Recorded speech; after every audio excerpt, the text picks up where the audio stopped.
Ladies and gentlemen, guys and gals, non-binary pals, and the technical rainbow in between, this is Modular Media Wrestling Podcast. One day late because real life is a bitch. I am your host, Chris Boinger Ryder Gaston, and with me, as always, is my tag team partner in this endeavor. The Vacuuminator, letting you know that right about now, it's a pretty good time to either read for the first time or reread Superman Smashes the Klan, because we need to stop Asian hate. Yep. It eh. I just not much to say. Wasn't thinking about that when we I spoke. mean, isn't it wonderful that we have to say that now that it's gotten to that point in our society? Here's the thing: people just need to care less about just like if you see something like that happen, just smack them on top of the head. It's like, what the fuck are you doing, bro? Indeed. You can do that. But this is Modular Media Wrestling Podcast, the wrestling podcast done by Modular Media, where these two chuckle fucks decide, hey, you know what's a good idea? Us having no prior experience in the professional wrestling world, talking about professional wrestling as if we know what the fuck's going on. Indeed. How was your week? It's pretty solid. Mostly just working, just going through the routine, but stuff got done. There was very few hiccups, and that's about the best I can ask for these days. Yeah, some real life things kind of popped up on my end, so that's why we delayed it. Uh,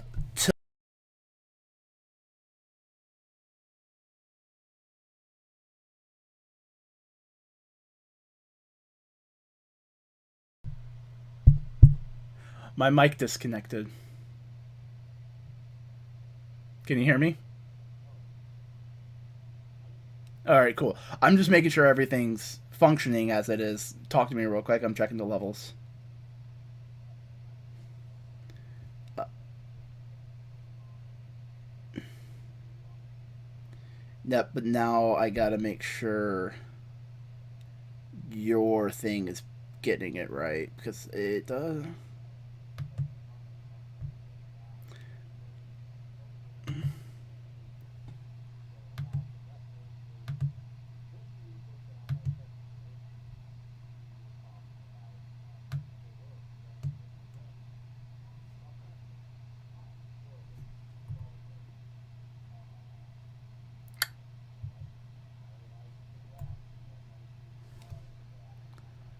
Hold on a hold on a second. I don't know what's going on. It's not picking up your audio, so give me half a tick. I think I know what's going on.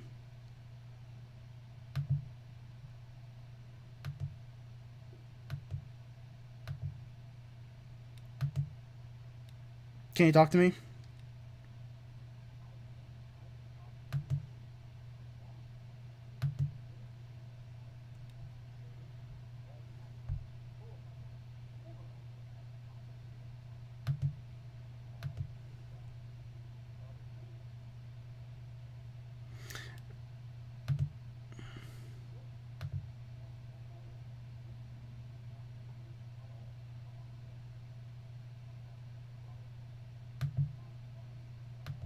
Sensational Steve or uh Oblivious Orange. That's the gentleman who's over your shoulder on the stream right now. Uh, I I hear Oh, myself. yeah, no. Okay, I just got it. I just got everything kind of situated. Can you talk? Yes. Okay. Sounds like I'm a little echoey via the stream, but It I'm may not. it may have been fine then. I don't know, but as it is, Test, test, test.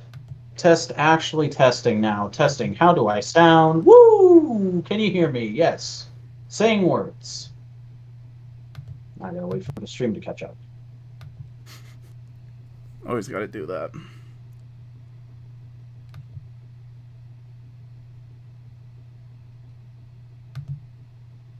Yep. It sounds fine to me. Yeah, It's acceptable. I just gotta get it on one more part. We're live, people. If you didn't know this, We're live, pal. this'll put butts in seats.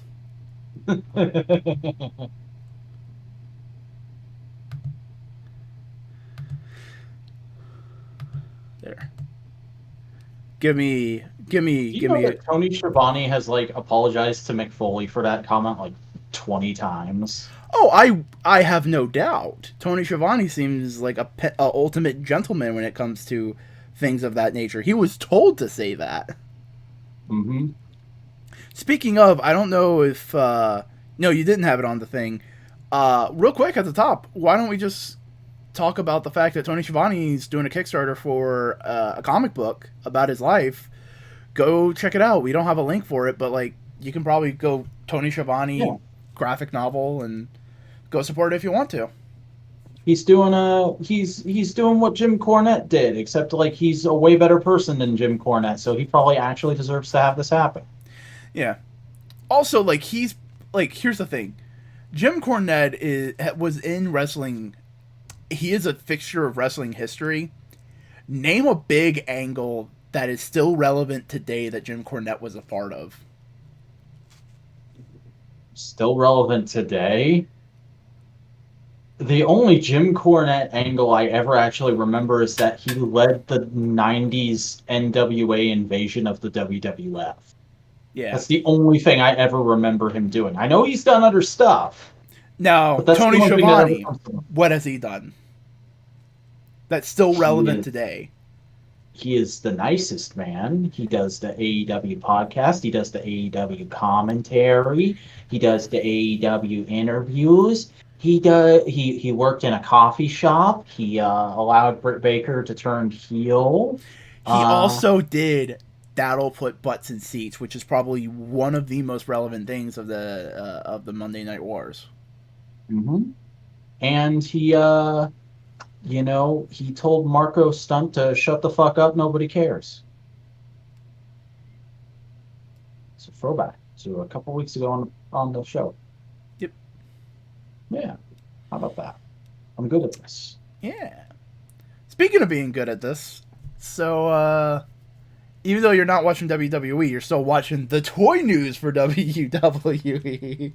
Yeah, because like fucking I still like the wrestlers that work there. I still want action figures of them. I still have good memories of the wrestlers. Just because I don't like the company doesn't mean I don't like the wrestlers. And I'm not directly giving money to WWE by buying those figures. That money goes to Mattel. Mattel has a standing contract with WWE. So really, how many figures I buy doesn't really affect how much money WWE gets from Mattel. It's a whole thing. It's a whole thing. I'm not compromising my morals at all. Anyways, we got new reveals from Mattel this week. You took a Um, long route to get on my fucking segue. I just I wanted to do that for a while now, and you gave me an opportunity, so I went for it. But after we went off the air last week, we got the reveal of WWE Elite Collection Top Picks 2021. I believe they do two top picks waves per year, like one at the beginning of the year and one at the end of the year. And it's meant to be just like, hey, these figures in particular sold really well, so let's put them all in a wave plus a new one.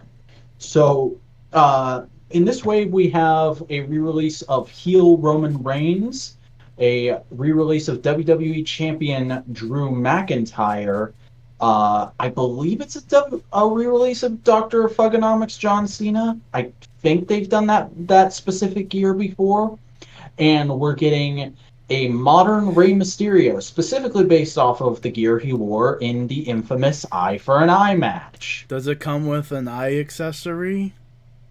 No, that'd be too tiny for Mattel to make. They'd have to make like a whole new mold, and how are they ever gonna pack that in with another figure? Like, You know, Jazzwares would have made a fucking little tiny eye. yeah, but that's the difference between Jazzwares and Mattel. Mattel will only make a new piece if they can use it again like 80,000 times. Uh, I wonder how long their chair molds last. Probably a good while. But Yeah, these look fine. There's some minor tweaks and updates here. I'm low key interested in Champion Drew. Heel Roman was after I stopped watching, so not really super interested. But it's cool that it's getting back out there. Thugonomics Cena, people are nostalgic for that, so yeah, go ahead and get that cheddar with that figure being released.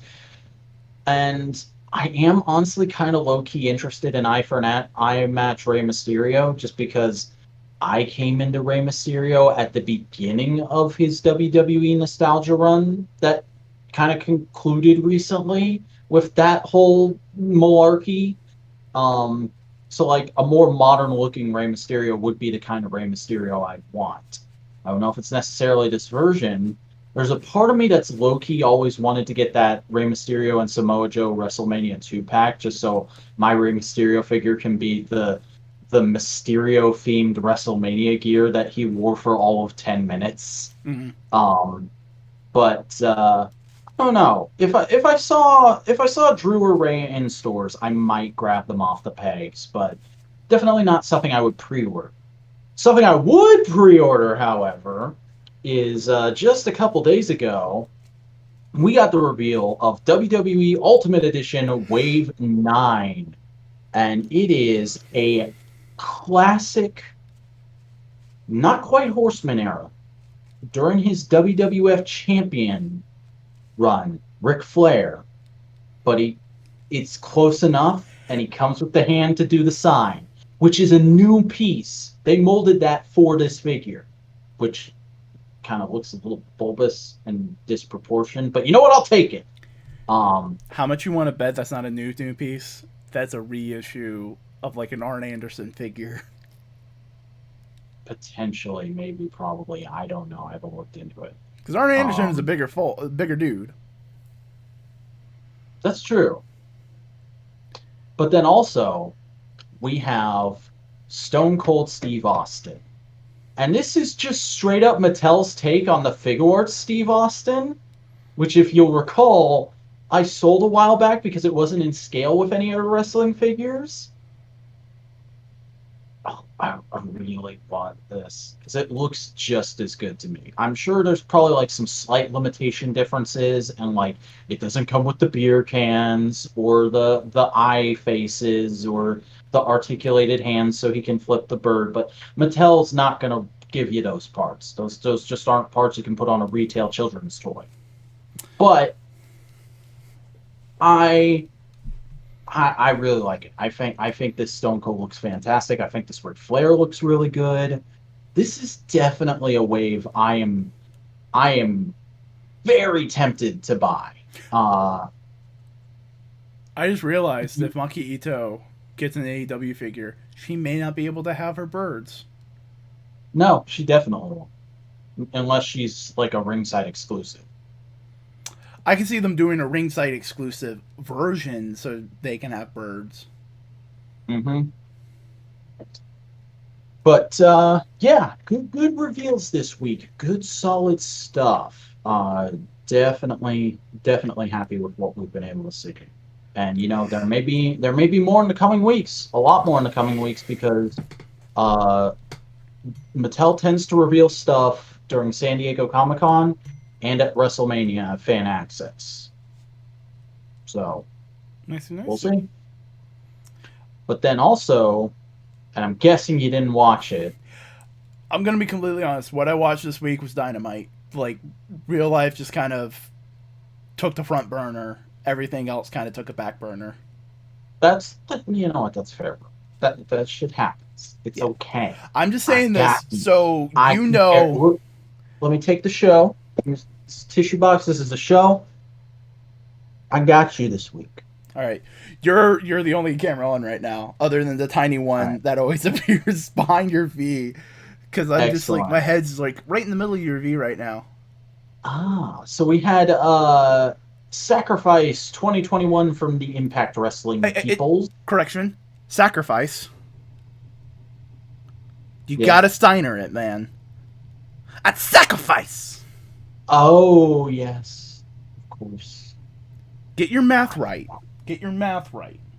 Well, I'll tell you who had a 33 and a third percent chance of winning the tag titles, and that was Finjuice.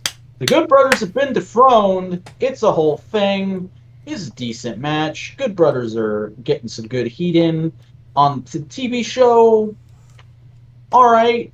I really wish Impact would stop hot-shotting their tag titles, but hot-shotting their titles has always been an Impact TNA thing. So, like, Ace Austin became the X Division champion. Good for him. He's a good lad. I still don't care about the X Division championship. Like, there's good people in that division right now. It's just there's no interesting storylines. Yeah, and right now, just looking at Impact as a relatively new casual fan of it, it feels like it's going off the fumes of the excellent X Division that they used to have in the past. You know, it is coasting on its legacy right this moment. It's the Intercontinental Championship, to be frank with you. Last time that title was relevant was when it was on The Miz. Because he really cares about that title, and you believed it. And then we had the big thing. Rich Swann defeated Moose and became the United Impact World Heavyweight Champion. And he is set to defend his title against Kenny Omega's AEW World Championship at Rebellion in April. Rich Swann, we thank you for your sacrifice. Oh my god, this pay-per-view name is a goddamn... It's foreshadowing. I wish they'd have thrown a TNA thing in that title, just for, like, the goofs. The Impact Impact World Heavyweight TNA Champion. Yeah, that could work. Treat it like New Japan does IWGP. That's the governing body, but New Japan is the wrestling. Okay, yeah, I like that. TNA's the governing body. Impact's the wrestling. I like how you said the governing body, and then you immediately realized the other thing that insinuates.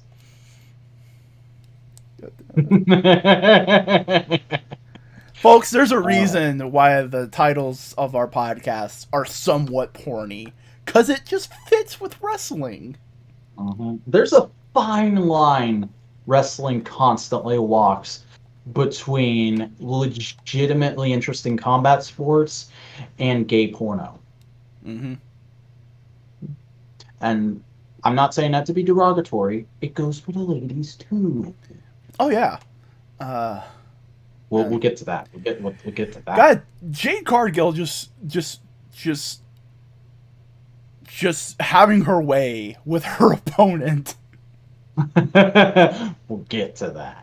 But tell me about being the elite, boy. Yes, I did be the elite this week, and did you be the elite? I did be the elite. Literally. There's a photo I put out this week of me doing that symbol, not to represent the elite, to represent a Power Rangers thing, but I did that pose this week. Hey, but there was an opening segment where basically somebody tells a joke in the locker room, and Matt Jackson does the that's so funny. And Matt Hardy comes up and he goes, look at the sign. And the camera just pans over and it says, do not slap knee while laughing. And he goes, you youngsters, you don't know anything. You don't know the dangers of slapping your knees. You're gonna mess those kneecaps up one day. So I put in a rule in my personal locker room that there will be no knee slapping while I'm around, or you have to pay a fine. Of course it's fucking Matt Hardy. Jesus fucking Christ. Him and his knobby ass knees. Yeah. So that was a funny thing. And then we had a brief montage of all the bits of Hangman mentioning that he wants a lawnmower, that he needs a new lawnmower in BT and on Dynamite, which was far more numerous than I've realized. They've been low key tossing that into things for like months and months. Long term booking. Long term Exactly. booking. Speaking of long Uh, term booking, remind me when we get to Pinnacle. yeah. Um, Then Hangman went over to the Dark Order and he was like, "All right, guys, so I think I have everything straightened out here. I think I paid it all off, but let me make sure I have all these charges straight. Let me read off some of these charges to you, and you guys just let me know if you recognize them." And the first thing he says is leather bondage gear, and Evil Uno just goes, "Oh yeah, that was me. That was me. I was getting new ring gear," and they're like, "Dude, that's not what that means. You might want to return that." Why? I have so much breezy room now in my pants. uh, And I also have this very hard silicone weapon. mhm. uh, let's see some of the other ones. Stu Grayson got 900 purple roses sent to Anna Jay's hospital room. Um, John Silver ordered 100 pounds of raw meat and Japanese Rosetta Stone. Um, Oh. yeah. Um, 10 ordered. There was a charge that literally just said a a metric ton of drugs, and they go, "Who's that?" And 10 was like, "Oh, it was me." And they're like, "What?" And he goes, "Performance enhancers." And they're all like, "Okay, yeah, yeah, yeah, okay." Uh, and then um, what was it? I was trying to remember something else really funny that I wanted to bring up. It'll come to me later, but uh Hangman's like, I think I can cover this all. I gotta check again with Tony and see if he already donated all the money. But whatever. You guys go have fun. Let's go get dinner.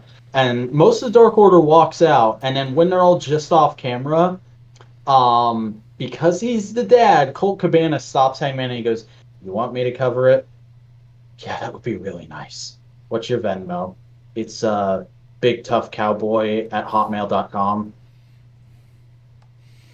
Oh, that's so nice. That's sweet. Yeah. Uh, so that was cute. And then we had a little Hold story on, I'm being segment. hailed. Oh my God. It's 11:30, sir.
And we're back, folks. Sorry about that.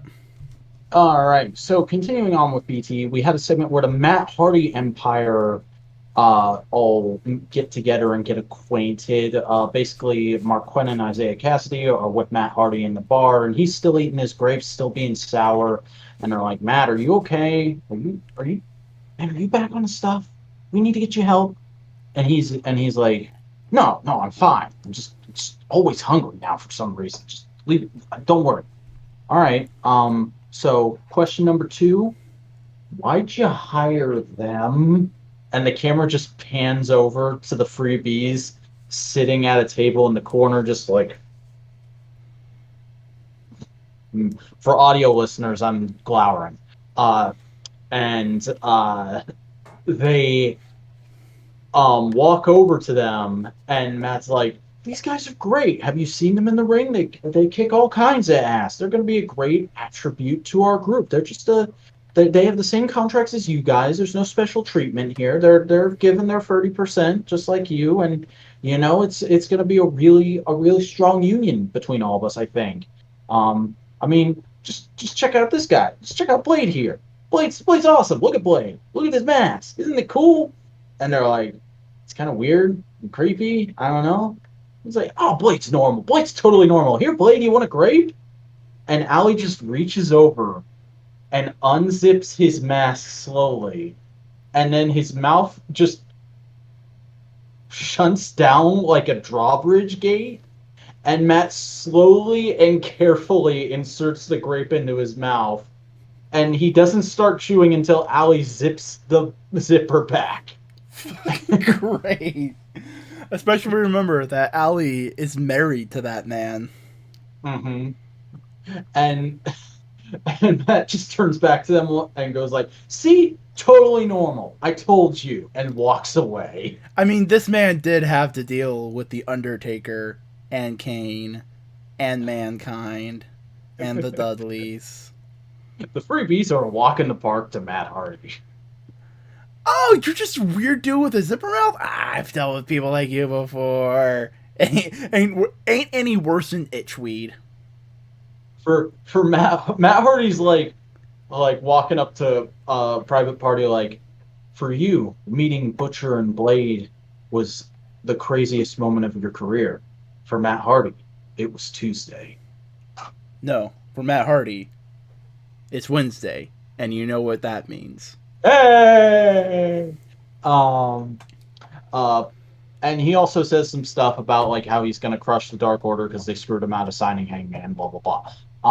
We then go back to the Dark Order, who have the unfortunately tokens follow-up segment with Maki Ito, where it's basically Maki starts performing her song, and Dark Order are like half-assedly trying to dance to it in the background, and she just stops halfway through, looks at them dancing, and goes, "Wow, shitty dancers. Later, motherfuckers," and walks off. I mean, they had to give a kayfabe reason why she has to be back in Japan right now. Mm-hmm. And then there was a really weird comedy skit segment where all the Latina members of the roster who have a faction that's only on BTE all have nightmares, and they're being hunted down by Alex Apergentes cosplaying as Freddy Krueger because he's brainwashed into being in the Dark Order, but only on BTE right now. Every time I have to talk about this story, it's just the weirdest fucking thing. I mean, in context, does it make sense? Kinda. Who's in the faction, by the way? Who's in this, like, BTE Latino faction? Well, Alex Apergentes was in it. Dasha Gonzalez, Santana Ortiz, Sammy Guevara, and I think that's it. No, Apergentes has a YouTube channel, right? I didn't. I think it's a toy-based one. I'll have to look into this. Hold on. Continue with your BTE. I'm looking it up because I saw it on Reddit. Okay. Then we got a segment with the Clergy, as they're being called now. Nyla Rose, Vicky Guerrero, and Ryzen. Where they basically decide, like, just shaking down people pretending to be a church to get money is getting really old. We need to try something else. And they all think about it really hard. They all try to come up with like a really good idea. And then Ryzen's just like, why don't we just steal shit? And they're like, oh yeah, that. And so there's a montage of them going around and stealing signature items from roster members. And then we find out that apparently they sold them all on eBay. Um, and then Fuego del Sol just walks up behind them and is like, hey, could I get on that? And they're like, yeah, we'll sell your mask. And they beat the shit out of him, take his mask, and walk off. You know, it'd be interesting if they played more into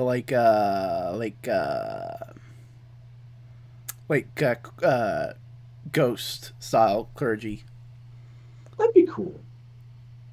And then the final segment on BT this week was Hangman coming up to Private Party, who are in the bar alone, and he goes like, hey guys, I got beef with Matt, I don't got beef with you. I just want to talk. I'm like, look, I know you're already locked into those deals and whatnot, but like, I've been in a big group before and seen it gone south, and I'm just saying, Matt's a weird guy, and like Butcher Blade and Bunny, I don't know about them.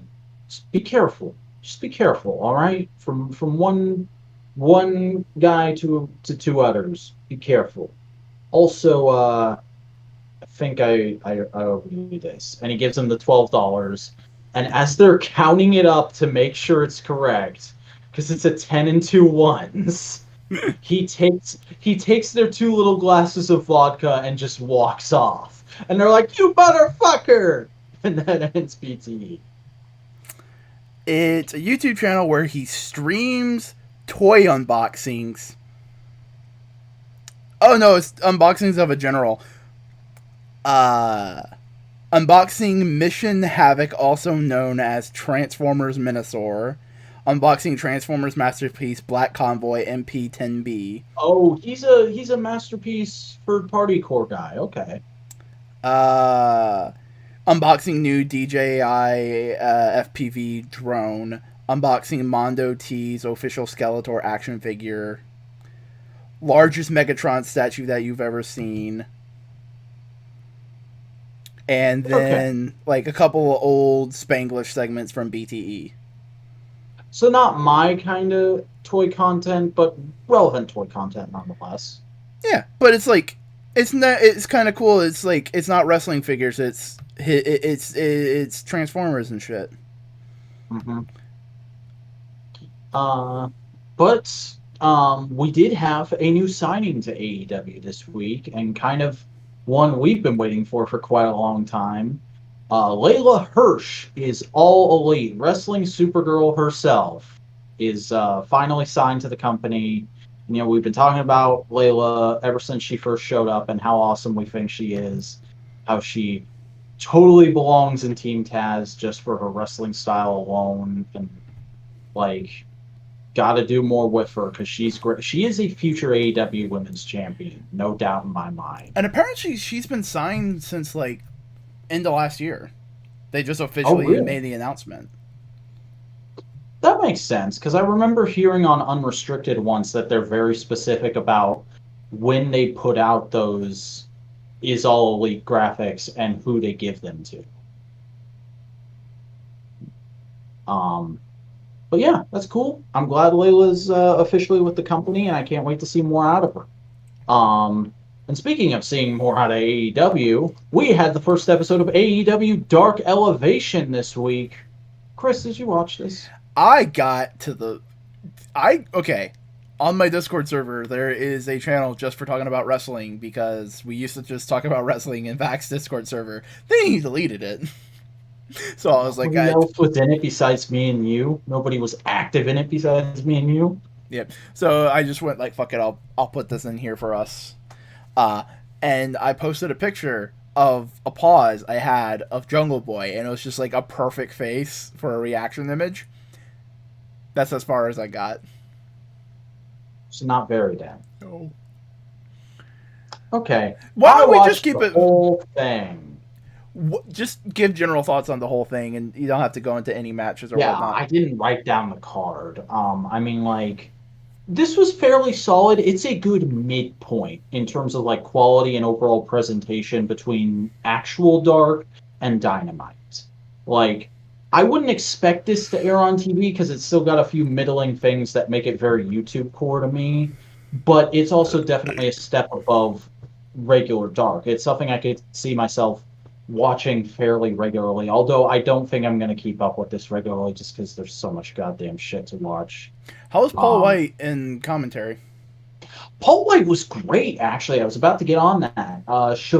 It's amazing how like Siobhani is apparently extremely versatile because on Dynamite he's like the kind of analytical, like, oh yeah, they kind of did that, and that kind of reminds me of that from back in the day guy.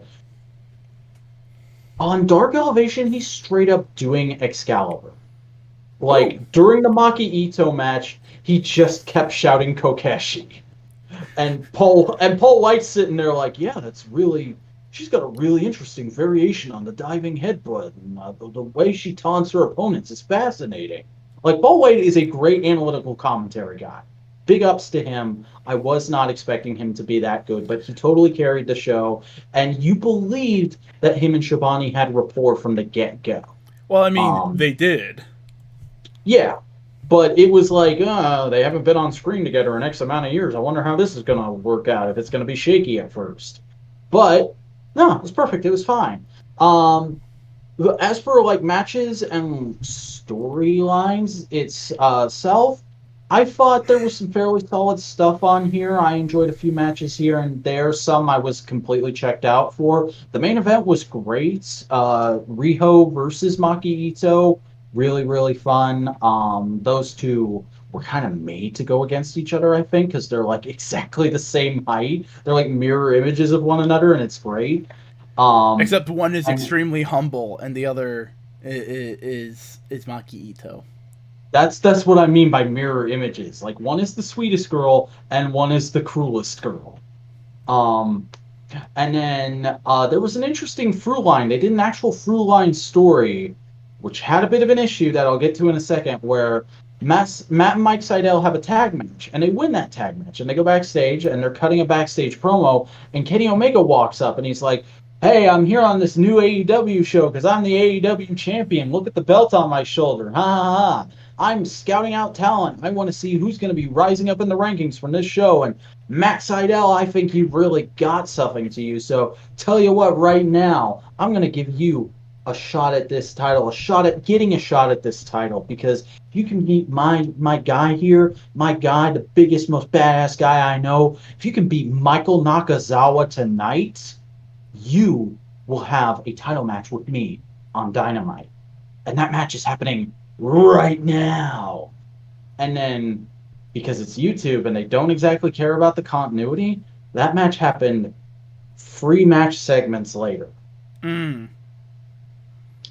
It's a problem they've had from Dark and whatnot, where you can tell like stuff is not put together in proper sequence, carried over to here, and it really annoyed me because when they were promoting it on Dynamite so much, I'm like, put a little more shine on there, please, just a little more. Like, it doesn't have to be perfect, but I would like for events to happen in proper sequence. But then the match between Matt and Nakazawa was actually pretty cool because Nakazawa is wrestling it. He doesn't do the baby oil thing. He's just in like full on backstage gear, just like a polo and khakis, and wearing a headset. And there's a whole comedy level to that. But Seidel beats him pretty easily. It's like maybe a 5-minute match. And then Kenny comes out and he's like, oh, that's great. That was so great. I was so impressed that your match isn't going to be on Dynamite. You're going for the title right now, buddy. Ring the bell. And then he just gets him up and hits him in the one-winged angel and pins him. And he's like, oh, look at me. Aren't I the best champion? I just got to win. Isn't that great? And then Tony Khan, heel Tony Khan from Impact, comes out and he goes, actually, Kenny, that's bullshit.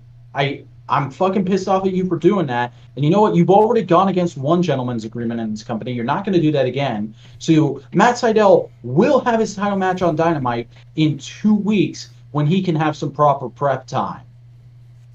And I was like, that's fucking awesome and badass. I actually would have loved it if they put that on Dynamite, but they put it on Elevation, which elevates the whole show. Yeah. Does that make Matt Sydal Batman? Kind of, a little bit, yeah. Prep time? Mm-hmm. Genuinely, that could be a really good gimmick for a wrestler. Yeah. Like, if they're throwing in a match, they fucking suck. But if they go like, oh yeah, I know I'm fighting this person next week, bang on, they're amazing. Time to study the tape. But then we had the TV episode of Impact this week, and not much super interesting happened on that. There was some shit between the Good Brothers and Finn Juice. There was another big, all the guys in the ring X Division #1 contendership match. And stuffing's happening in that women's division. I'm not sure what. Remember when that was the best women's division in wrestling? Yeah. Then WWE pilfered all their talent. Mm-hmm. But there was a pretty good promo, and by pretty good, I mean really damn good promo between Rich Swann and Don Callis, because Rich Swann comes out, or I think he had a match or something, like a short match, and then he cut a promo where he's basically like, I know what's at stake here. I know what it means to this company. This is the first title versus title, intercompany title versus title match in a long time. That is truly intercompany, because the last time I think it might have happened was Invasion WWE. Yeah. But they own WCW at that point. So it doesn't really count. Like, you'd have to go back to territory days. And, no Ring of Honor New Japan. Oh, yeah. But Rich Swann's like, this is a really big deal, and I'm really focused up on this match, and I really want to represent Impact well. And then Don Callis comes out and just shits all over him so perfectly, just gets inside his head, going on and on about how you may be the best wrestler in this company. And you know what? I know I've been the invisible hand in your career, just like I have for Kenny Omega, but you're just a man. Kenny Omega is a god of pro wrestling. And, you know, I bet after you won the title on Sunday, you went home and you had a big party with all your friends and your wife, because the pandemic totally isn't happening, even though we're standing in an empty warehouse. But I bet you had a big party with all your friends, and you tried to put that looming threat of the one-winged angel out of your mind and just have a good night and just enjoy some time with your friends and your family. But you probably went to bed with that night and snuggled up all nice and tight with your wife and went to sleep rather peacefully, and then woke up in a cold sweat in the middle of the night, just hearing my voice from every Kenny Omega match from New Japan and from the last few weeks of AEW, screaming, "One-winged angel! One-winged angel! One-winged angel!" Because mark my words, Rich Swann, at Rebellion, those will be the last words you hear as Impact World Champion. And it's just like, ah! It's fucking Paul Heyman hyping Brock Lesnar levels of good shit promo. Yep. I love it. I just need the Don Callis coming out with the Impact belt around his shoulder and Kenny wearing the AEW. And, like, I just also need the AAA title. Just wear it. Yeah. Maybe they just don't have access to it. What if they just hire a luchador to wear it for Kenny? Fuego del Sol, that's the ultimate insult. Yes.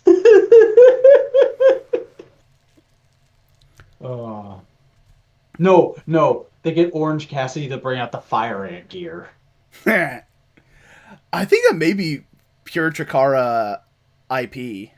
I don't know. We need more wrestlers that's willing to have a secondary character that's a mass wrestler just for the shits and giggles. Yeah. That might be low-key a thing I'd like to do if I ever actually become a wrestler, like I keep dreaming. Don't let your dreams be dreams. I am saving for wrestling school. Don't let your dreams be dreams. Make them memes. I'm working on it. I'm definitely working on it. You know what else I'm working on? Getting drunk because we had Dynamite St. Patty's Smash, bro, and you gotta drink your beer when you're... I don't even know what that accent is. That's not Scottish or Irish. What the fuck? Boston. Yes, I was drinking while I was watching Dynamite this week, and it was glorious.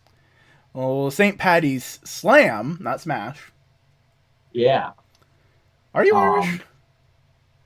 I'm both. I am Irish on my mom's side and Scottish on my dad's side. I don't know why you're bringing up Scottish. St. Patrick's Day has nothing to do with Scotland.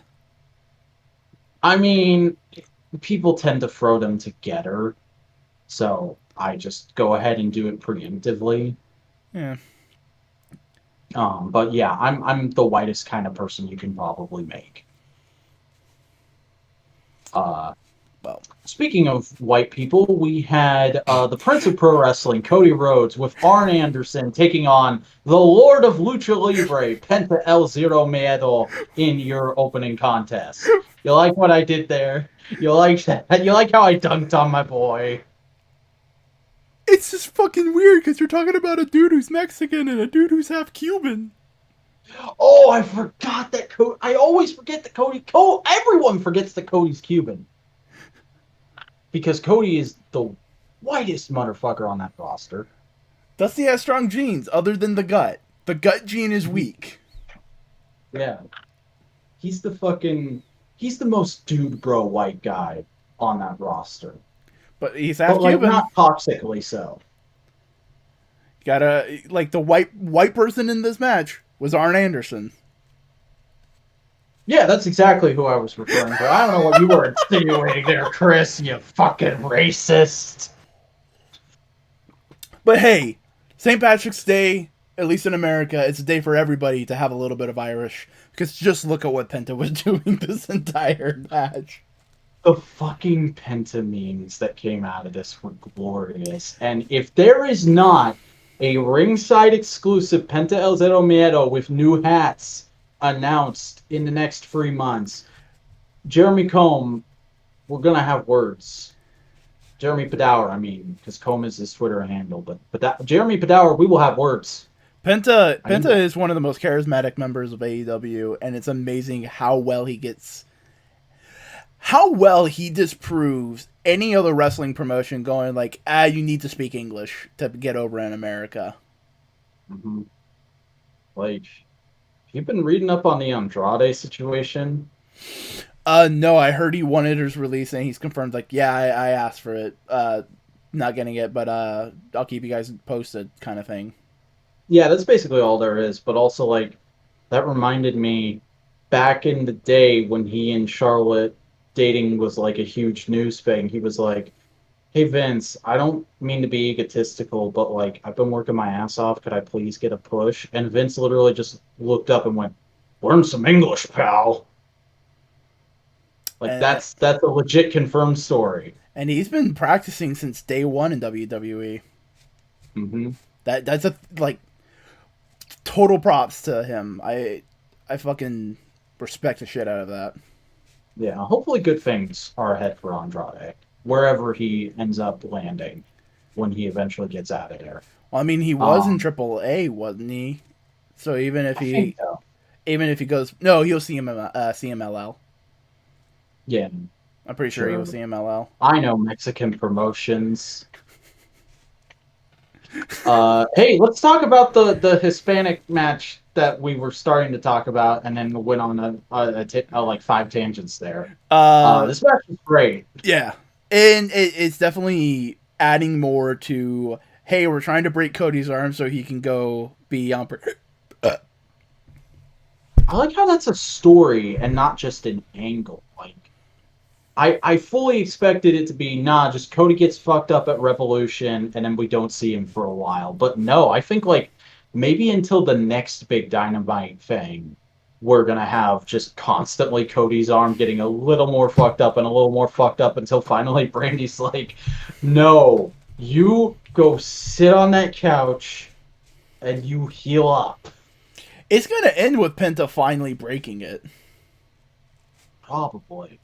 Because he's been like he was teasing it this whole match, and he did get a lot in the match, but eventually Cody did win with the roll up. Yeah, just fucking real quick getting in there at one point. I saw some people complain about that. I'm just like, why? It's a simple finish. It keeps things. It doesn't become a definitive finish, but it's not a screwy finish. It's not a DQ. It's not a dusty finish, and I mean it keeps the feud going. Yeah, like going especially because like Penta did a fucking brutal beatdown afterwards. Yeah, people are saying it makes Penta look stupid. It's like, no, it makes Penta look like a goddamn heel because he was overconfident. It's hubris. It's tragedy.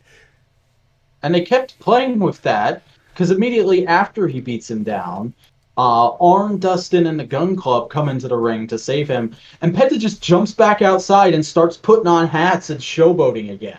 Like, Yeah. what? What are you gonna do? Huh? Look at me. I'm a spoopy skeleton man and they love me. And then we also had like a little more build into the QT storyline because after Penta's like outside of the ring and showboating, QT slowly walks out and literally somebody, I forget which one of them it was, but somebody in the Nightmare family literally shouted, "Where the hell were you?" And he's just like, I was doing stuff. I didn't know. I just got here. Sorry. And then like Penta just walks up, looks at him, and then walks out the heel tunnel. And QT kind of eyeballs the heel tunnel. Yep. Hinting. Also, I like how Billy Gunn kind of took a second because he's old to get into the ring. I'm gonna walk around. You guys can hop the fence and be up there immediately. I gotta walk. Speaking of people in older age, did you see Tony Hawk's last 540? I saw you post about it in your server. Honestly, Tony Hawk doesn't mean a whole lot to me. I know it's a big thing for a lot of people of our generation, but skating just wasn't a part of my life at all. It's just so like... I'm like, I know who Tony Hawk is. I appreciate him, and I appreciate that it's a big moment. But I'm like, okay. Imagine Dustin Rhodes doing his last fall down on his back punch spot, the fall down on the knee punch spot, Dusty spot. That like classic. It's a classic, iconic. It's synonymous with him, and it's the last time he can do it. Because that's like a signature, famous move that Tony Hawk invented, and he was trying to pull off one last one, and he was basically like, I don't think I got another one in me. It's not safe for me to do anymore at my age. Wow. And he was just like, no, I gotta admit, I'm older now. And it's just kind of like a damn. Because that was his big time. Certainly is a bitch. That's one of his big claim to fame was the greater rotation in the ollie up to the 900.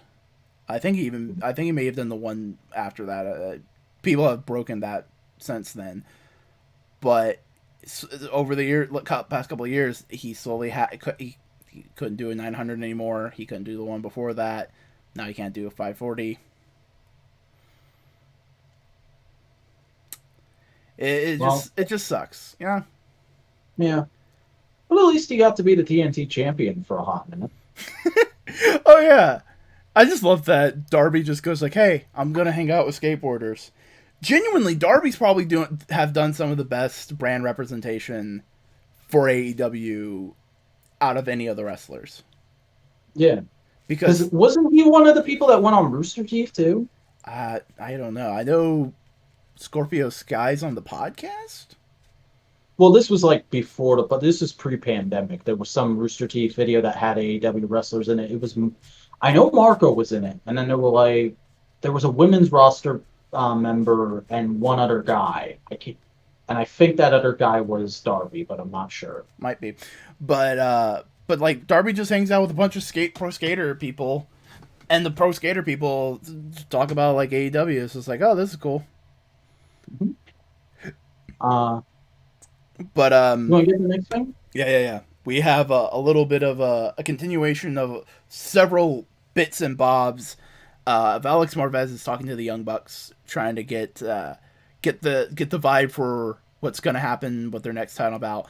And then Don Callis pops in, and the Bucks just go like, "Don, you're a liar, you're a cheat. Fuck you, you lied about the bruise." And Don Callis goes like, "Yeah, you know what? Yeah, I lied. All right, I lied. Okay, but come on, come on, it lit a fire underneath you. You were better after that. Come on." And he waved the T-shirt. That's the no leg slapping shirt from BT. Fucking just taking the shot. Do not care. I love it. Yeah, but that's pretty much it. It was just a continuation of Don Callis shitting on the Young Bucks and the Young Bucks kind of taking it. But it does lead into something later on in the night. So yeah, and then there was some other thing about this that I wanted to make sure we mentioned, but it's gone now. Like many stray thoughts in my life.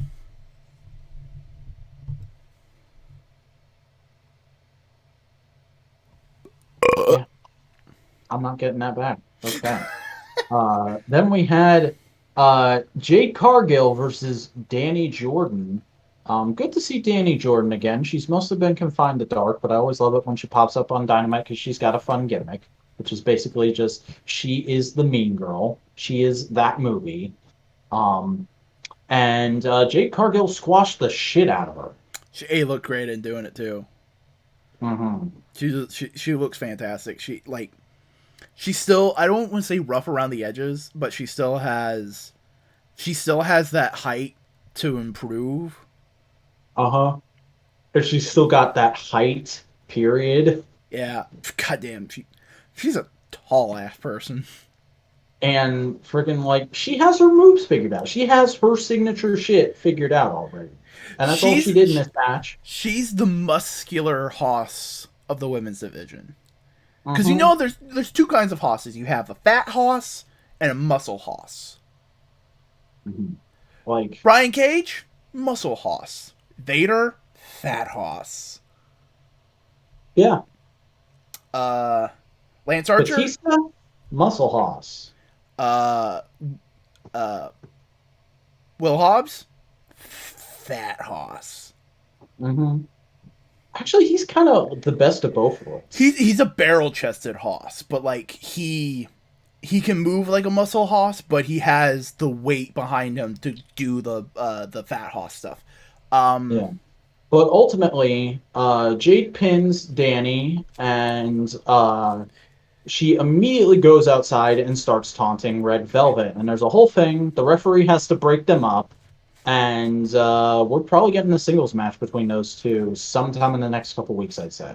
I would like that. Also, I really like how, because Red Velvet is a smaller woman, they played into like she is a goddamn Tasmanian devil when she gets wired up, and everybody's going like, oh goddamn, she's fucking going everywhere. Jesus Christ.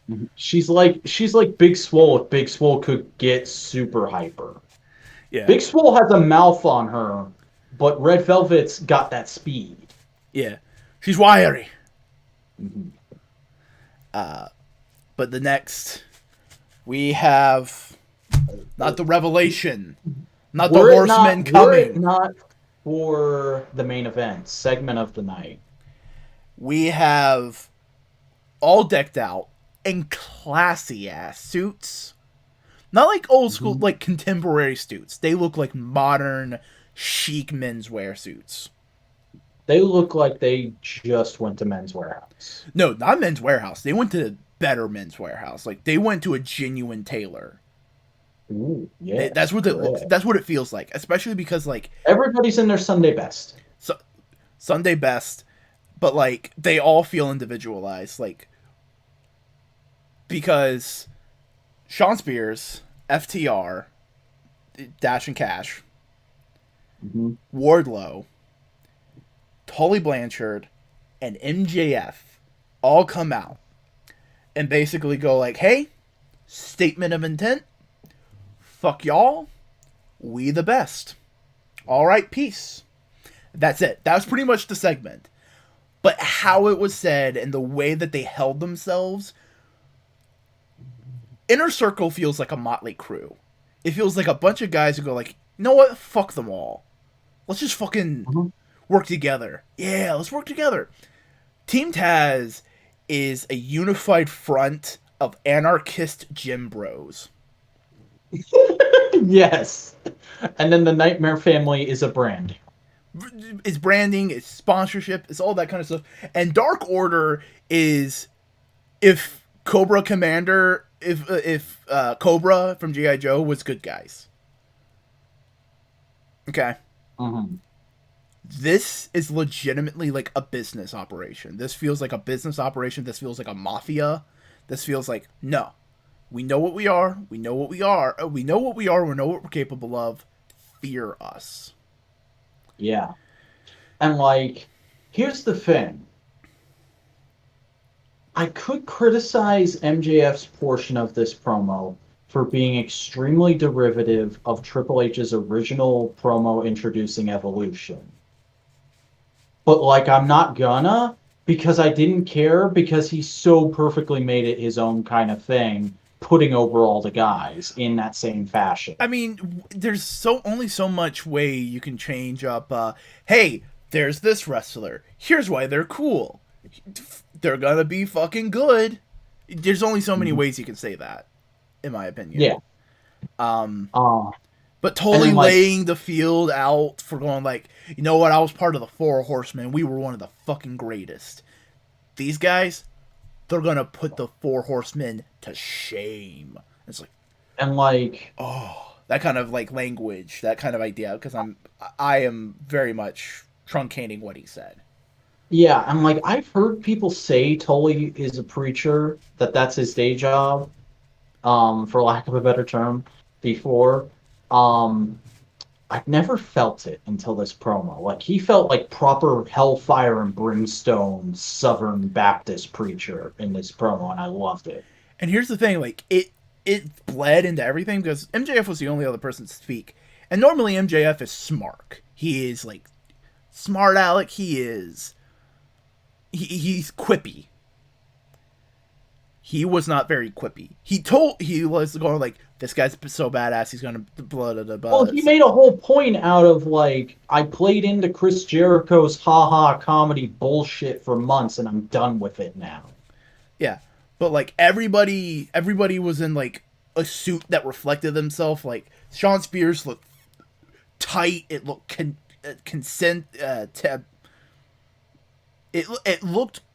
it looked tight to his body. He looked good in it, but it was a lighter suit. You know, it just fit. FTR was in blue, and it was just like classic. Like, no, we're a team, because they were the only ones who matched. You know what they looked like? They looked like they were on a FTR specifically. They looked like they had just come from a like a really fancy beach barbecue. But like, everybody looked good, and the name. How do you feel about the name? It's not perfect. I honestly would have preferred what you said, the Revelation. But it's good, it's fine, it's marketable, and it works. It's perfectly thematic for all of them. So I'm fine with it. I think it's going to be in like 1 month's time, we're going to treat it like how we treated the Inner Circle, because at the beginning it was like, and then we just got like, yeah, Inner Circle, you know? And they need a better shirt. Because, like, the shirt they have up on shop.aew right now looks super generic. Well, I mean, it's kind of keeping in tradition, because, like, they're a new Four Horsemen kind of group. The Four Horsemen never had great t-shirts. True. But also, I can't remember if it was Dash or Cash. It was one of FTR. Retweeted a video that someone made of, like, all the times any of them said, like, Pinicale. Mm-hmm. And it goes back to like January of last. It goes so far back. And like Tony Schiavone flat out said on commentary, "Hey, remember back at the beginning of the pandemic era episodes when MJF and Shawn Spears were betting on matches in the crowd? I wonder if that was the genesis of this group." Yeah, because that ultimately was the first time MJF talked to Tully and Shawn, And then And totally they went seem to like total bros. yeah, and then totally went to FTR. He probably brought that connection, and then MJF brought in Wardlow. Also, really like how long it's taking Wardlow to turn face because they keep hinting at it, and then every once in a while MJF makes it up to him, and he goes like, yeah, "Okay, this job ain't that bad," Mm-hmm. which is fun. Also, I really enjoy his Hawaiian undershirt. Yeah. And like just how much he like puffs up and gets happy when MJF is putting him over. Nah, these guys are gonna be fucking great. I can't wait to see what the first feuds to come out of them are. Mm-hmm. Oh, I want them to just straight up feud as heels against a face inner circle for the next like 3 months. Oh, and you can do that for a while. Yeah, just keep switching out, do different kinds of matches, do promos and shit to set up matches, and like they were talking about this on Wrestling Observer Radio today. You could build this to finally get that War Games match. Oh yeah, blood and guts. Um, and like going off of that, also, I really kind of want after that feud's done, I want face inner circle versus heel Matt Hardy Empire. I think Ooh, that could be great as well. that can be interesting. You know what I would love to see because they go like, "Oh, we want championships." We're like all the belts are wrapped up in storylines right now. Mhm.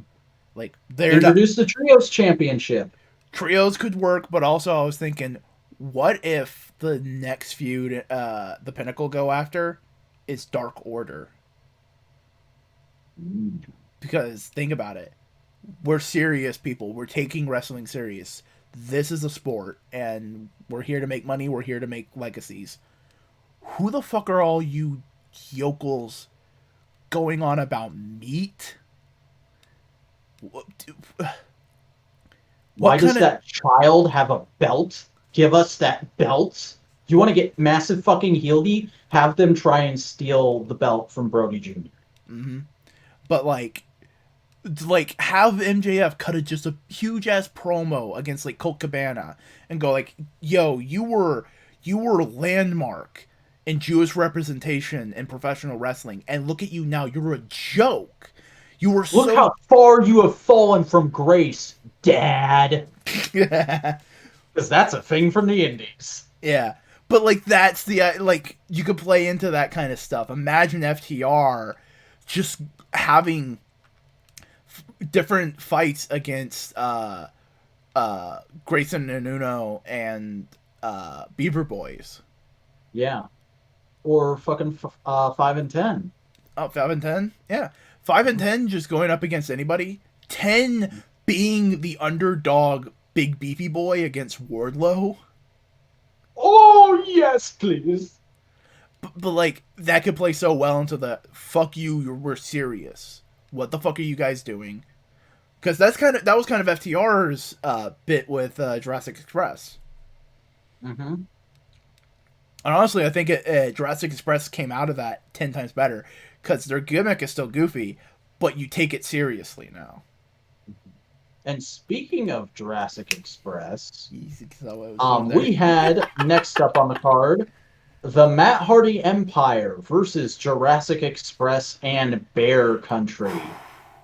This is a really solid match. This is a solid match, but also some interesting angles being taken place because I'd say about firmly establishes the new Matt Hardy status quo and then sets up a feud for Jurassic Express going forward.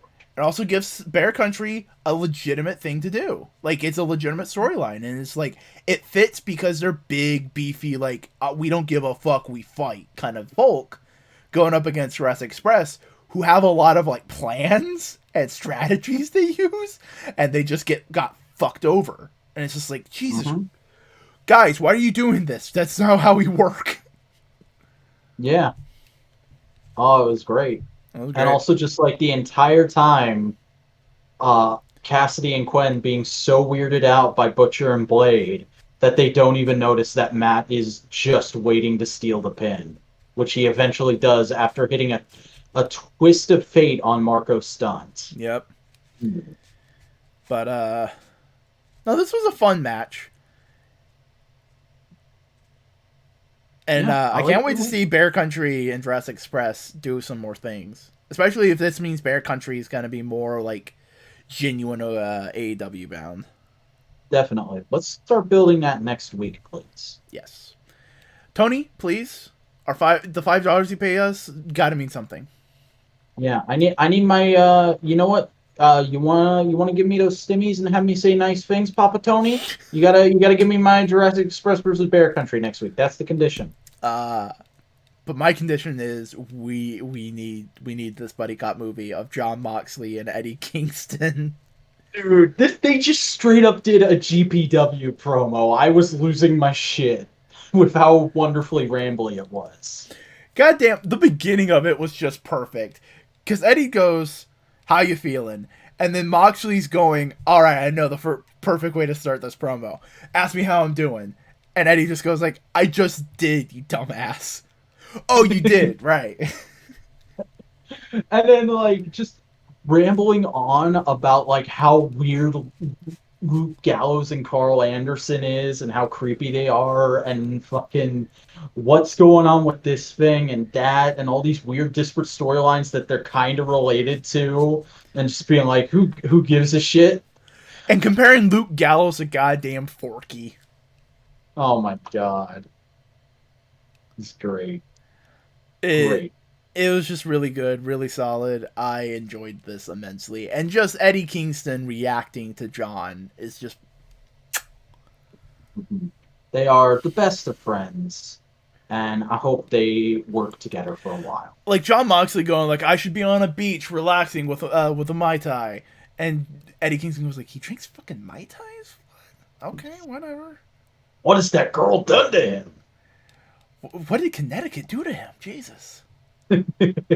uh, but then we had Dasha Gonzalez backstage talking to Christian Cage. Finally, we get some speaking shit out of Christian.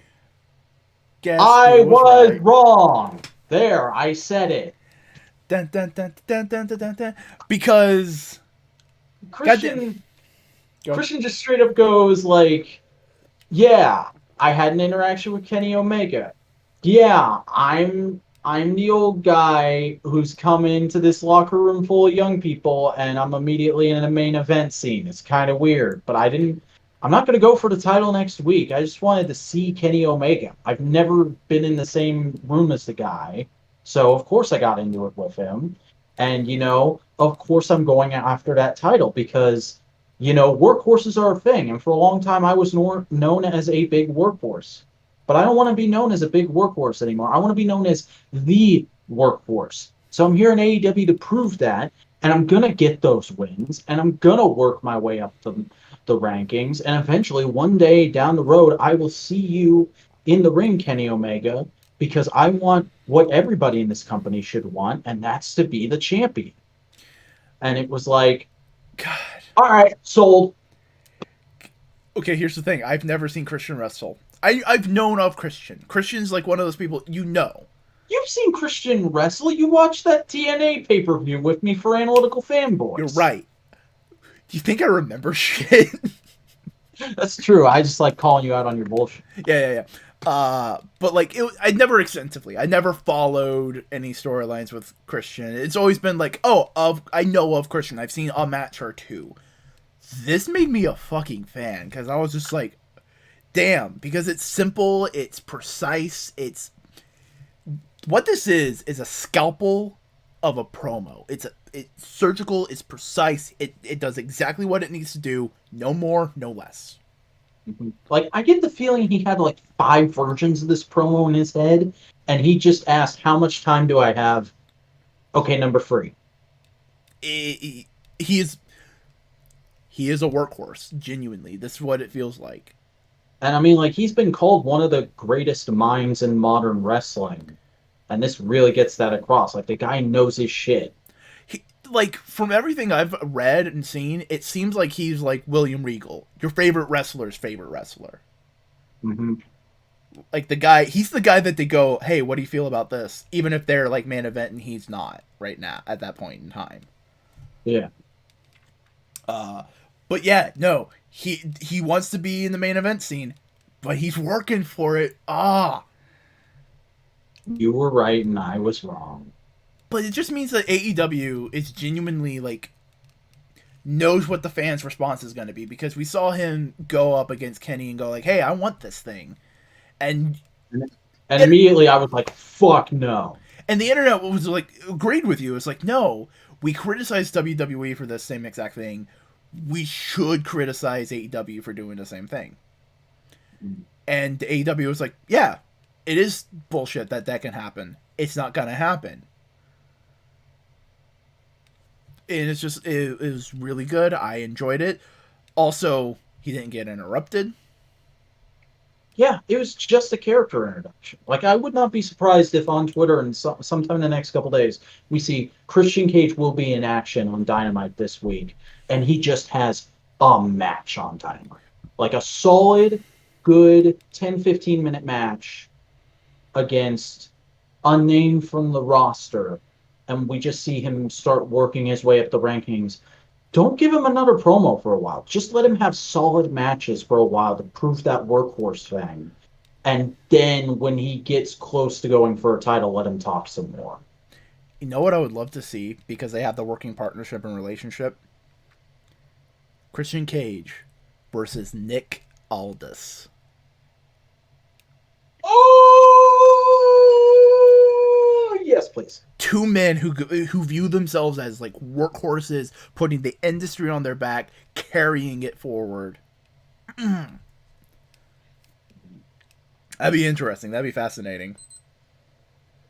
Did you see they announced the match that Aldis will be having at Back for the Attack like 2 days ago? No, what was it? And of course, I can't remember it now. Oh, Aaron Stevens. He's fighting Aaron fucking Stevens for the NWA Championship. Neat. But no, that was a good fucking promo, and I can't wait to see more Christian Cage. But you know what we did see a good bit of? We saw some Eddie Kingston, we saw some Jon Moxley, and we saw some Brothers Good. And we barely saw a match because most of it was a beatdown in the beginning. Yeah. But it helped to sell the current status quo of Mox so well. And like all those spots during the match when he actually gets back in and he's really selling that shoulder injury. Oh, that's good shit. And it also sold how Eddie and John are kind of like two guys keeping the other off the cliff. Mm-hmm. Like at any point in time, John's on the cliff. He's in trouble. Eddie's right there holding on to him. And then it switches in like 5 minutes and you go like, oh, you can't believe how well they do it. Brothers who fight for each other. Almost like another certain protective gimmick that Mox had once upon a time. Yep.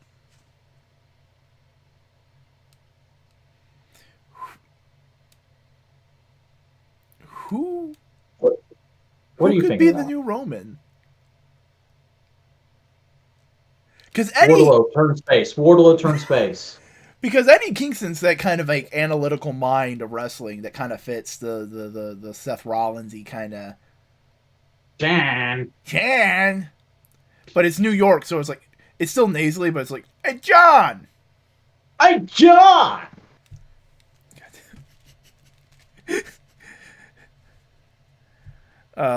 But Mox does get the win against the Good Bros. Yeah. That's great. But then he gets beat down some more. Mm-hmm. I don't know what I was gonna say. You keep going. You have your thing. No, if you want the floor, you can get the floor. But the Bucks come in and go like, guys, what the fuck you doing? This is kind of dumb and bullshit. That's after Kenny Omega comes in like goddamn West Side Story. I was thinking Ric Flair, but okay. No, but he was snapping. He was going like, yeah.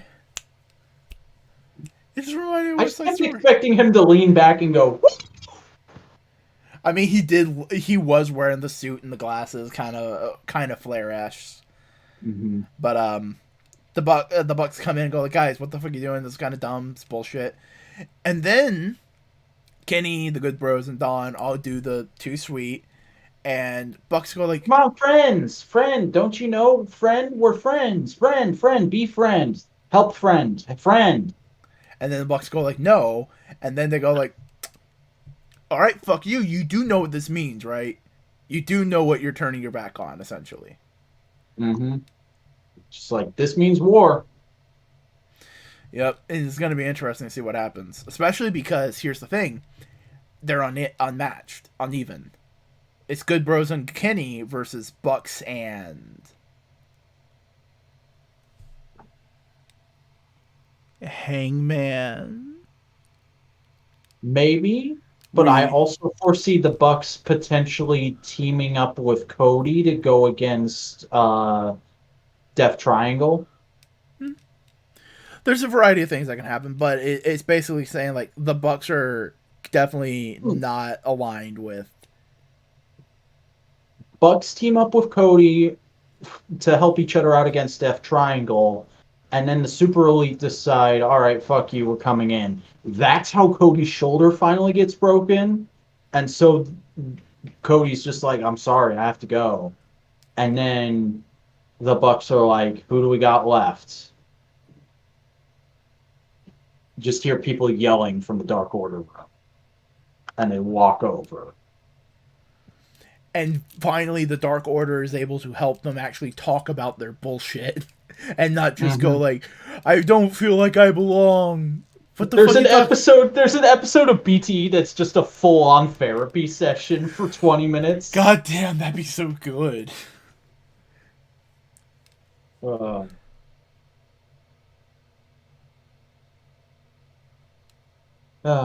Okay. Next thing. The segment that literally, when they were running down the card at the top of the show, I threw up my hands and went, God fucking damn it, not again. At this point, it's a joke. It has to be a gag. Dude, here's the thing. This turned me around on that statement. I was like, all right, I'm sorry, show. That was good. Because we have Tony Schiavone talking to Sting and Darby Allin, and they actually get some sentences in, too.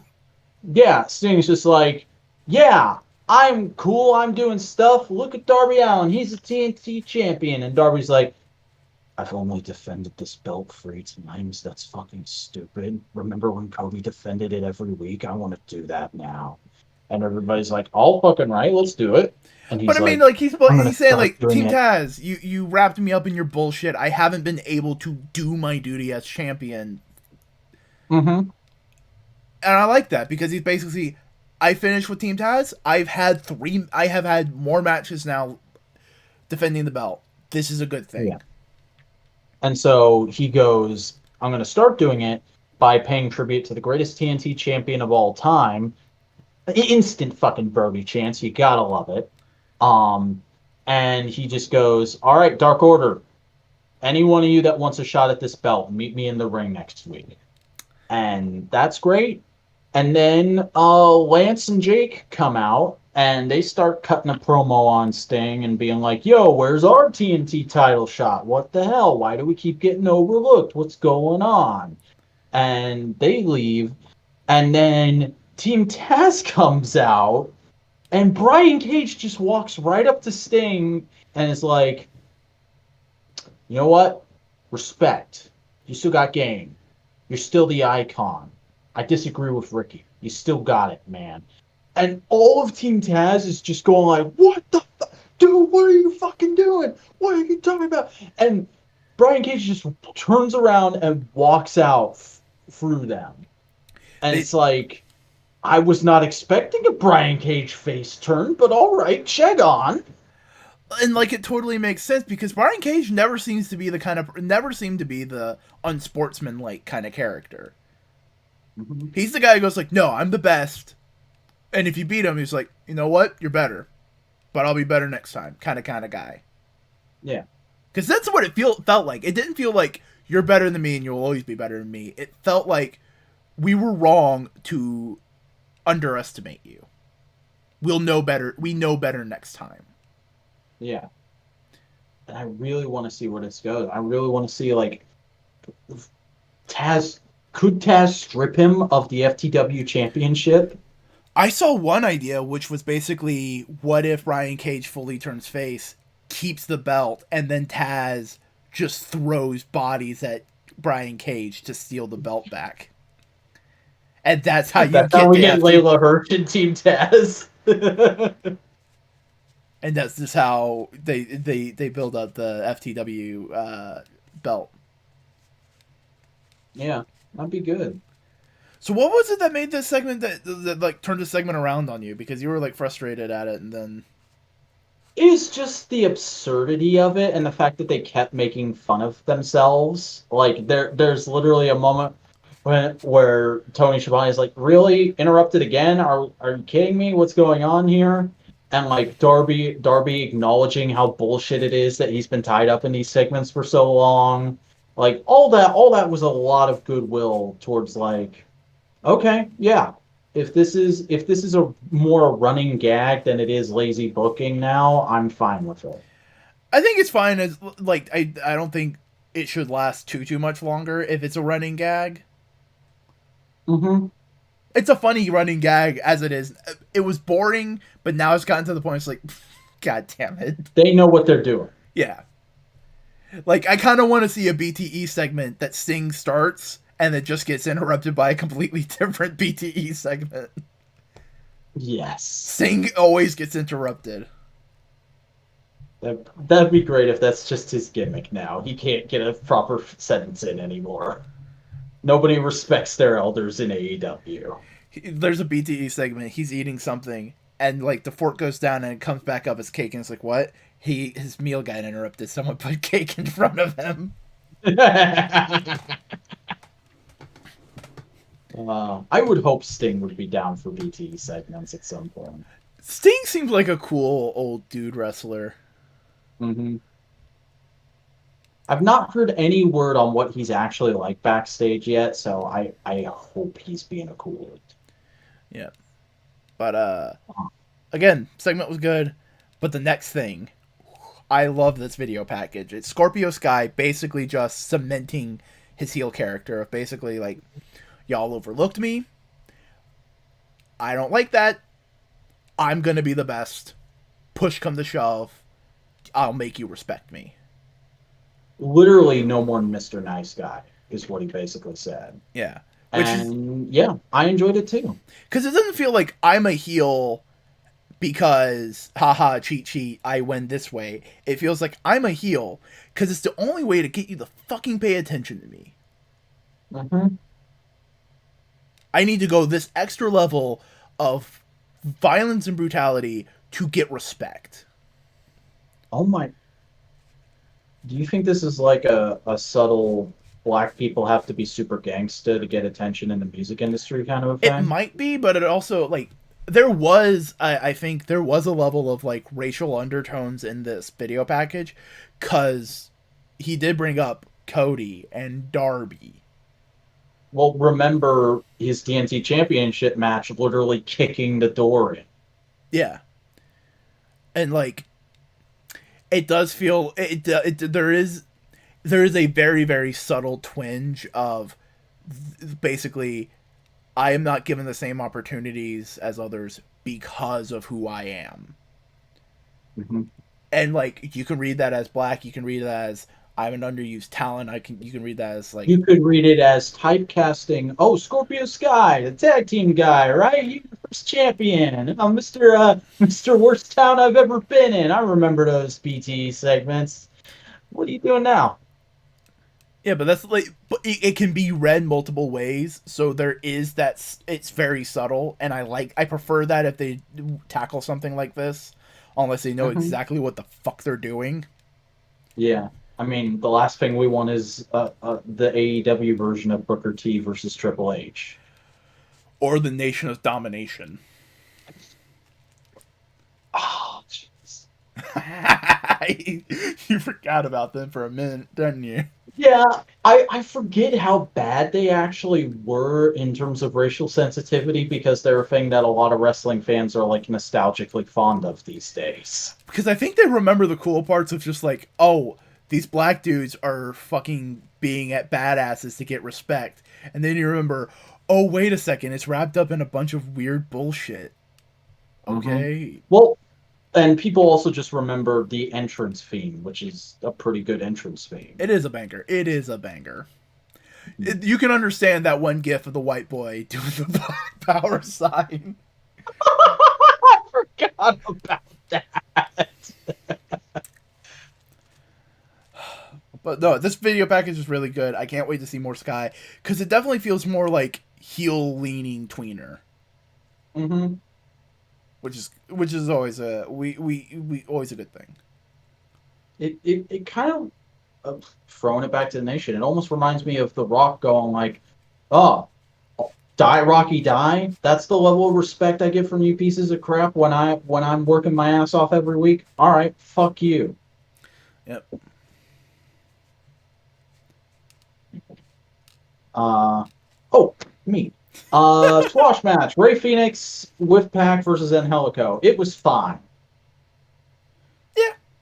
It was a way to get Ray Phoenix on the card because Ray Phoenix matches are always pretty good. Hmm. And look, here he is next to another athletic boy. Maybe they can get some stuff in the short amount of time we got. And, oh, they got a thing in. Okay, that works. But also it keeps building Ray Phoenix and wins and losses. Yeah, And it may also reminds you of like, hey, this is a thing that's kind of stewing around. yeah, keeping Ray and Pac on your mind, reminding you that they are an ever-present threat for the Bucks, and they're still holding strong on the rankings. I'm being hailed. I'll be right back. We'll be right back, folks. I am also switching camera off.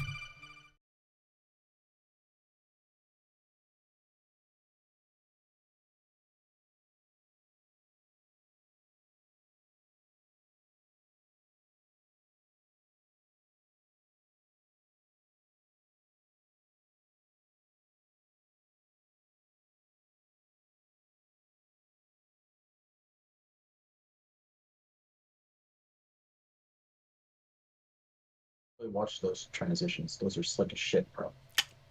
Because those are new this week, people. If you haven't noticed, Nobody's here to notice. people watch this back. But do they though? Yeah, and now you're echoing. Um, Or no, I left the audio on. I smart.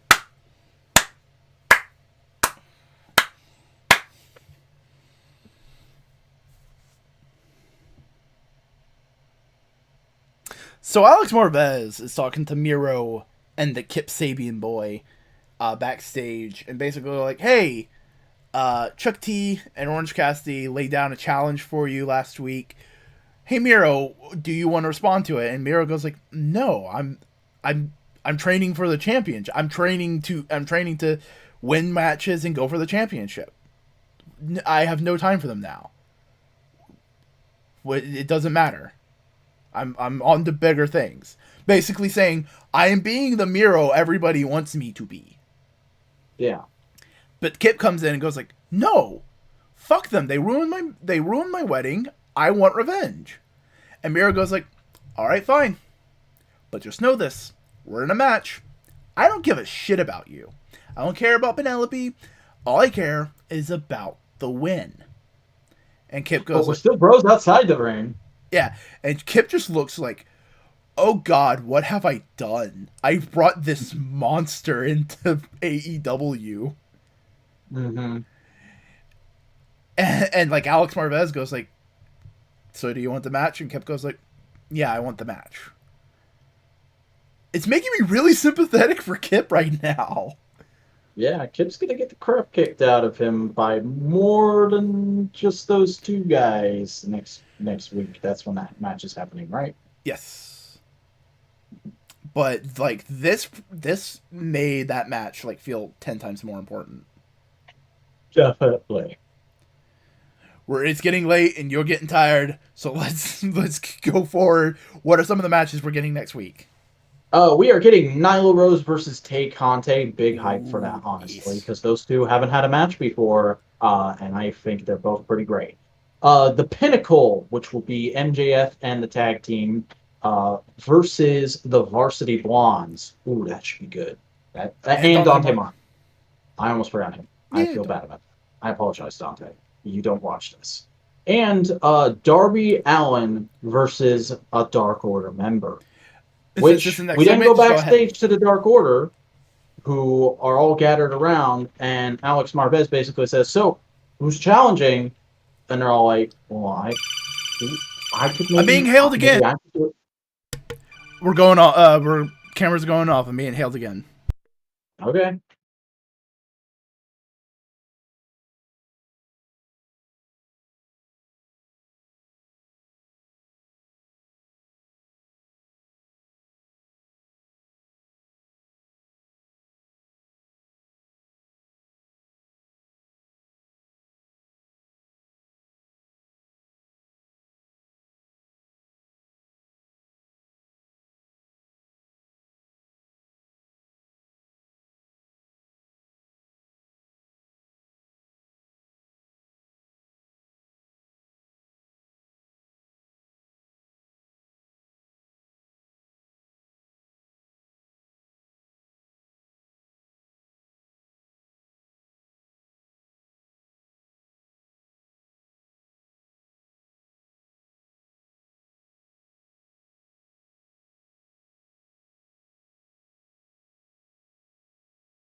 I am sorry about that, folks. It's all right. It happens. Yep. But we were talking about Oh yes, Alex Marbez is back in the Dark Order layer, and he asks them who is going to be facing Darby Allin next week, and they all kind of look around and go like, "Well, who should it be?" And -1 pops out, and he goes, "It's got to be the best." And Evil Uno is just like, "It's nice, Brody. Maybe in a decade. Why don't you just calm down? We'll get you a Capri Sun, and it'll be all right." But who's really going to challenge him? And everybody just kind of looks, and John Silver's like, "The main man." No. Everybody starts to volunteer themselves, but then Alex Reno goes, "What about John Silver?" Oh yes, I forgot about that. That's wholesome. I like that. Yeah. So that was nice. And then also just before the main event, we got a quick little bit where the Pinnacle are backstage and they walk up to the Inner Circle locker room, take off the Inner Circle logo, put on a Pinnacle logo, and just go like, "Chris, your time is over." And they walk in. Damn. It looks like a sports logo, too. Yeah. Because Inner Circle looks like a band logo because it's Chris Jericho and he's aging rock star aesthetic. Yeah. But the Pinnacle, no, they look like a sports team. And that's kind of the vibe they give. Mm-hmm. But then the lights go off. That's technically the end of the show. So the lights come back on. I was trying to do a bit. Didn't quite work. This is the first lights out unsanctioned match on Dynamite television. And it's their first ever women's main event. But they never brought that thing up. They always brought up this is the first unsanctioned match on Dynamite. That's it. Mm-hmm. They never went like, also it's the first ladies main event. But And apparently the plan was always to blow them off in an unsanctioned match. They just didn't know when and where. I think this was worth it for what it was because it was Dr. Britt Baker, DMD, with Reba, not Rebel. I love how that's her gimmick now. Because her TNA name was so similar to her new AEW name that they had to lampshade it, versus Thunder Rosa. On a scale of, oh my god, to fuck amazing, where do you place this match?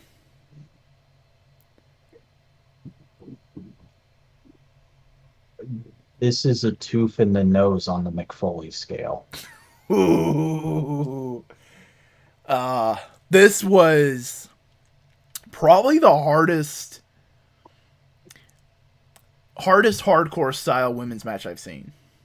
I mean, like, I don't want to just say what Brian Alvarez said, but I really agree with him. I was expecting chairs, I was expecting tables, maybe a ladder, but, like, we got so much more than that. We got both the ladies juicing like crazy. We got all these crazy spots, attacks from the outside, an amazing thumbtack spot. The best thumbtack spot I think I've ever seen, because goddamn, that was like fucking glitter in Britt Baker's skin for the rest of the match.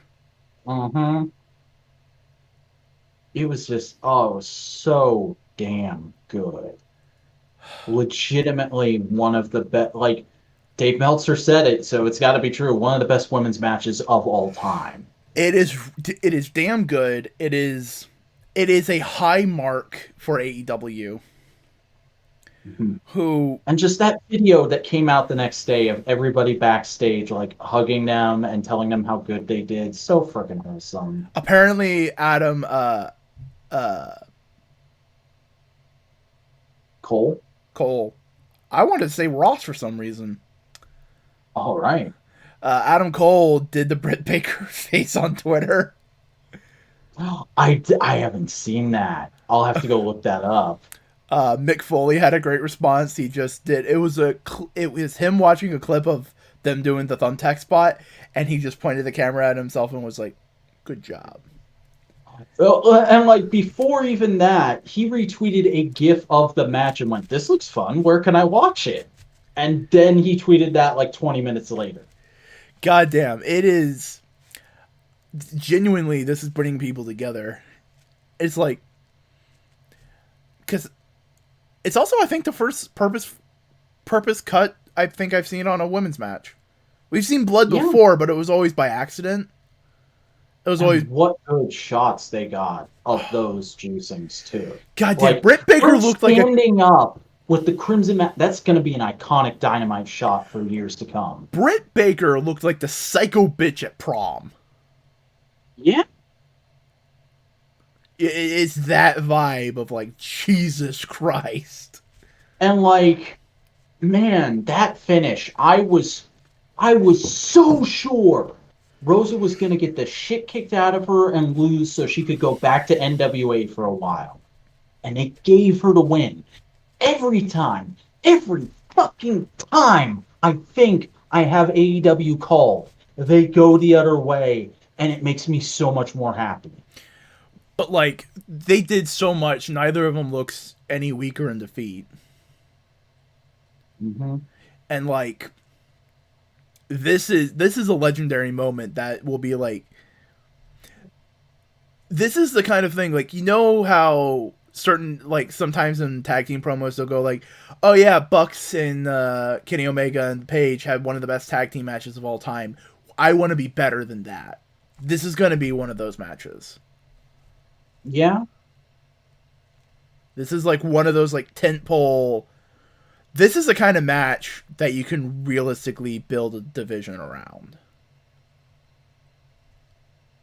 Definitely. I mean, like, a lot of people think Britt Baker's going to be the next champion, but like after this match, I think Thunder Rose is getting another title match, and both those matches are going to be bangers. If this is anything to tell, but I mean, like, dude, just look at how much Britt Baker has improved since the start of Dynamite. Her her ring work wasn't bad, but it was nothing to write home It about, was and B plus solid. she had next to no character. And now she's like the most characterful woman on the roster. And she kicked fucking ass during this match. Genuinely, all AEW needs to finally like put the nail in the coffin and have like one of the most banging women's divisions in wrestling right now is just COVID needs to fucking go away so they can have Joshi's on the regular. That's it. Mm-hmm. That's all they need to do. Because Jade Cargill, Red Velvet, Thunder Rosa, Britt Baker, Layla Hirsch, Chris Statlander. And then you have on the other side Hikaru Shida, Riho, Maki Rin Ito, Mizunami, Maki Ito, Emi Aja Sakura, Kong. Nyla Rose, Oh, Tay Conte, Anna Jay. Anna Jay cannot get back from injury fast enough. But genuinely, like, when you lay it out like this, other than maybe the four horsewomen of WWE, I think this is, like, it's getting to be the stronger roster. I mean, like, it's still got a ways to go, but it's getting. It's getting, but, like, compared to... compared to how AEW treats Red Velvet versus like Liv Morgan. Yeah. Or like the fucking limbo state Rhea Ripley's in right now. Have you heard about that? No, what's going on? So she was supposed to debut for Raw at the Rumble, and she did that. And now, for just like the last 3 weeks on Raw, they've been airing the same Rhea Ripley is coming soon video package because, say it with me, folks, creative has nothing for her. Remember when she won the NXT women's title and we all thought she was going to be the women's Hulk Hogan? Yeah. Remember when Triple H made NXT and we were all so hopeful that this was going to mean better wrestling in WWE?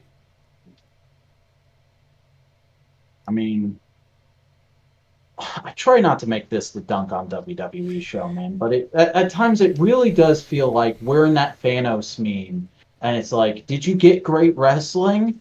Yeah. What did it cost? NXT. But like, genuinely, like Serena Deeb. Oh, Serena Deeb, I completely forgot about her. Like, that's how good this women's division is getting. We forget about like major great wrestlers. Who are champions at the moment. Yeah, but they're not AEW champions. But like, holy shit. Also, here's the thing: they have a working relationship with New Japan. Does that include Stardom? Probably. Imagine all those Stardom Joshis. Vinny! We forgot Vinny. Vinny.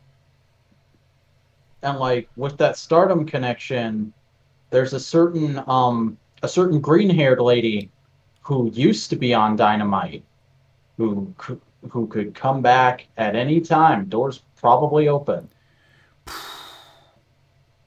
And here's the thing: there's other women's wrestlers that, because it's easier to work with with AEW than it is to work with WWE, because WWE likes exclusive contracts and all that kind of stuff. But with AEW, it's like, no, you want to do a couple matches? Cool, let's just do a couple matches. If you get over, we'll ask you to do more. Yeah. Imagine treating independent contractors genuinely like independent contractors. It's almost as if there's benefits for actually treating a position like the position it is. It's almost like Papa Tony. He's the actually woke, smart, good, wholesome, rich guy that we never thought could exist. I mean, he's still rich. Like, dude, I'm not saying Tony Khan's my best friend and like I'll fucking die for him or anything. I am low key always just looking over my shoulder for the moment he becomes shitty. But he's fostered so much goodwill in the last, what has it been? I think we're almost 3 years into AEW now. Yeah. But like, I just always want to put that asterisk. Tony Khan is a good guy, but you don't become a billionaire by being a good man. You know what I mean? Yeah, I mean, like, let's be honest. At the moment, right now, we are liking Tony Khan in the same way that Reddit liked Elon Musk a couple of years ago. Some circles of Reddit still like Elon Musk in that way, but The fuckboy circles of Reddit still like Elon Musk. yeah. But overall, banging main event. It's probably one of the best Yeah, main events we've had recently. it was fantastic.